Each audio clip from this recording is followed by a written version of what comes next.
the dollar's final era. For nearly a century, one currency has ruled them all, the US dollar. But before we understand its fall, we must understand its power. So first, what is a world reserve currency? It is the money that most countries use to trade, invest, and store value, the world's default currency. Since 1944, that role has belonged to the US dollar, trusted for its stability, liquidity, and global reach. Liquidity means how easy it is to use or trade something for cash without losing value. The US dollar is very liquid because it's accepted everywhere, and there's always someone willing to buy or sell it. But dominance has never lasted forever. Other currencies once ruled the world, until history turned the page. But what if the very US dollar that holds the world together started to fall apart? In this film, we'll explore what could happen if the US dollar collapsed, and the forces that could bring that moment closer than anyone expects. The rise of the dollar. To understand the dollar's power today, you have to see how it all began. After World War II, Europe was in ruins. Both world wars had taken place largely on European soil, leaving cities and economies shattered, while America's industry stayed intact. The US became the world's supplier of weapons, food, and materials, emerging as the richest nation on Earth. In 1944, world leaders met at Bretton Woods to rebuild the global economy. They agreed to make the US dollar the center of world finance because the United States held most of the world's gold reserves and the strongest economy. Under this system, other currencies were tied to the dollar, and the dollar was tied to gold, $35 for 1 ounce. This meant their currencies were linked to the dollar's value if the dollar went up or down. So did theirs. That made the dollar as good as gold. But surprisingly, by the late 1960s, the US was printing more money than it had gold to back it. Subscribe for more videos like this. A major issue. Why? Because the US was spending heavily on the Vietnam War and new social programs. The US was flooding the world with more dollars than it could actually support with gold. Countries began demanding gold in exchange for their dollars, draining US reserves. So in 1971, President Richard Nixon ended the gold standard. The dollar would no longer be backed by gold, only by trust in the US government and economy. Even so, the world kept using it because by then, the dollar had become the foundation of global trade and finance. Why the dollar still rules the world. The US dollar remains the world's reserve currency because of trust, liquidity, and habit. Global investors rely on America's political stability, its rule of law, and its deep financial markets, especially US Treasury bonds, considered the safest assets on Earth. These Treasury bonds are essentially loans that other governments and investors give to the US government, which pays them back with interest, and throughout history, the US has never defaulted on those payments. And because most trade, finance, and commodities like oil are already priced in dollars, the system reinforces itself. China's yuan can't yet compete. Beijing tightly controls money flows, and investors don't fully trust its transparency or legal protections. So even though America's share of global GDP has shrunk, the dollar stays dominant, not just because of size, but because the world still trusts the system behind it. But behind that trust, the numbers started to tell a darker story about the US. Cracks in the US foundation. Over time, US debt kept rising, but it worsened after the 2008 financial crisis, when trillions were spent to save the economy. Then came COVID-19, bringing even more massive stimulus and relief packages. By 2025, US federal debt has climbed above $37.8 trillion, and servicing that debt now costs more than ever. If confidence in the dollar weakens, the US must raise interest rates on its bonds to attract investors, because higher returns make those bonds more appealing when trust starts to fade. But higher rates make borrowing even costlier, fueling an endless debt spiral. Power of the dollar. The US dollar isn't just money, it's power, and here's how. Because most global trade and banking run through the dollar, America can control who gets access to it. That's how the US enforces sanctions on countries like Russia for invading Ukraine, or Iran for its nuclear program. By cutting them off from the dollar system, it can freeze their assets held in US banks and block their ability to buy or sell goods internationally. In simple terms, they're locked out of the world economy.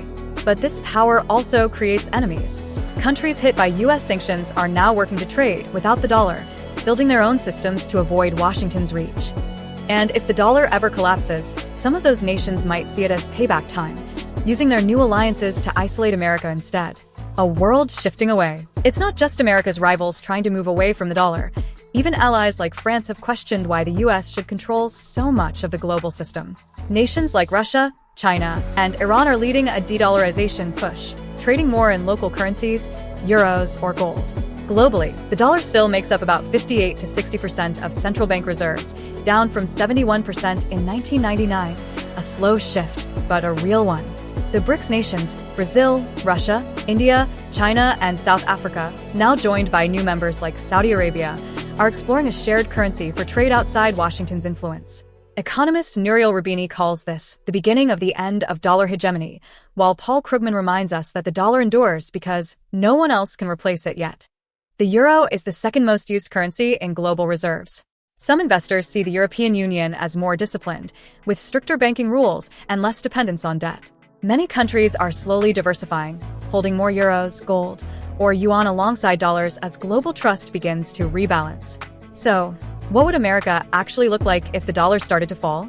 Picture this: if the dollar weakens, banks tighten lending, markets turn volatile, retirement accounts take a hit. The stock market doesn't crash to zero, but confidence fades fast. Grocery prices surge, gas costs climb, and imported goods become luxuries. This sets off a domino effect across the world. Nations like Japan, China, and the United Kingdom, which together hold over $2 trillion in US bonds, see the value of their assets fall. The weaker the dollar, the more these countries lose. A collapse wouldn't just shake America, it would send shockwaves through the global economy. And it's not just governments that would suffer. Global investors, from pension funds to foreign banks, hold trillions of dollars in US stocks, bonds, and real estate. If the dollar collapses, the value of those assets would plunge in global terms, wiping out wealth and shaking confidence in what was once seen as the safest market on earth. How nations fell into the debt trap. Today, the debt-to-GDP ratio, the amount a country owes compared to what it produces, is above 100% in the US and several EU nations like Italy, France, and Spain. High debt makes investors nervous, afraid governments will have to print more money just to pay their bills. That's why many economists warn, the biggest threat to the dollar isn't China or Russia, it's Washington itself. The shocking history of USA. The dollar has lost value before, but those times never collapsed the global system, they transformed it. I'm repeating this quickly to help you understand why a total dollar collapse is unlikely. In 1944, at the Bretton Woods Agreement, world leaders decided to link their currencies to the US dollar, and the dollar itself was tied to gold at a fixed rate, $35 per ounce. That meant every dollar represented a specific amount of gold, giving people confidence that the paper in their hands was backed by something real. But it also limited how much money the US government could print. Every new dollar needed gold to support it. Then came the 1960s.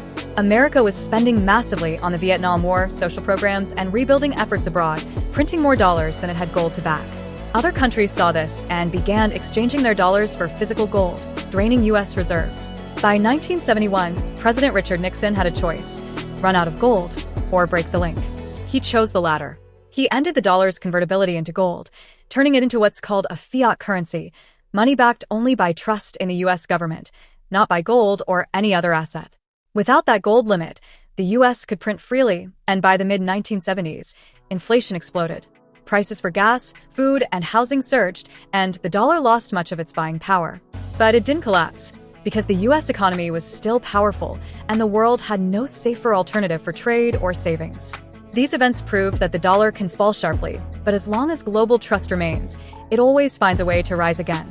And if history repeats itself, America may soon face the same fate it once replaced. The next era. No superpower believes it can fall until it does. The British pound once ruled the world, until 2 world wars and crushing debt ended its reign. History shows every dominant currency eventually loses its edge. Economist Barry Eichengreen believes the future won't belong to one single currency, but to many, a multi-currency world where financial power is shared across continents instead of centered in one nation. If that happens, the United States would remain strong, but no longer the world's anchor. A fallen dollar wouldn't mean the end of America, but it would mark the end of an era. Power never stands still. A collapse of the US dollar overnight is highly unlikely. If its dominance fades, it would happen slowly over decades, not days. But preparing for that possibility is simply being smart. To hedge against uncertainty, investors can diversify, not just within America, but across Europe, in gold, real estate, and foreign stock markets like the London Stock Exchange. It's not about betting against the US. It's about being ready for a world where power and money are more evenly shared. Because if history teaches one thing, it's this: no empire and no currency lasts forever. Thank you for watching, and subscribe for more videos like this.